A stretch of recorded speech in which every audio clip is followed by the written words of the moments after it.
এই মুহূর্তে যে খবরের দিকে চোখ রাখবো, কাল রাজ্যে আসছেন বিবেক দুবে। এ রাজ্যে নির্বাচনের সময় বিশেষ পুলিশ পর্যবেক্ষক হিসেবে তিনি নিযুক্ত হয়েছেন। নির্বাচন কমিশন নিযুক্ত পর্যবেক্ষক তিনি। কে শর্মার বদলে পর্যবেক্ষক হিসেবে আসছেন বিবেক দুবে। আগামীকাল তিনি আসবেন, এ সম্পর্কে আমরা আরো জেনে নেব। সঙ্গে রয়েছেন আমাদের প্রতিনিধি তুহিন দাসচন্দ্র। তুহিন, জানতে চাইবো তোমার কাছ থেকে এই বিষয়ে আরো।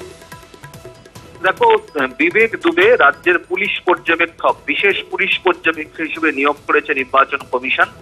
এবং এই বিবেক দুবে কে শর্মার পরিবর্তে নিয়োগ করা হয়েছে। বিবেক দুবেকে তৃণমূল কংগ্রেসের আপত্তি ছিল, সেই জায়গা থেকে কে শর্মার পরিবর্তে বিবেক দুবেকে নিয়োগ করেছে নির্বাচন কমিশন।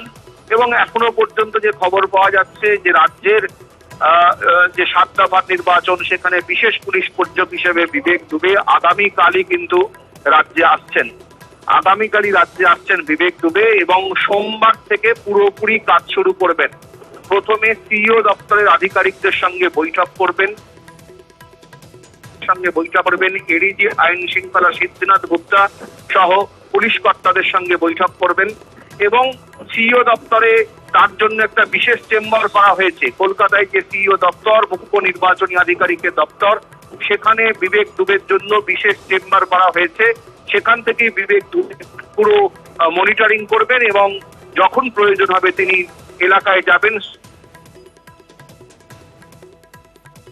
ধন্যবাদ তোমাকে তুহিন।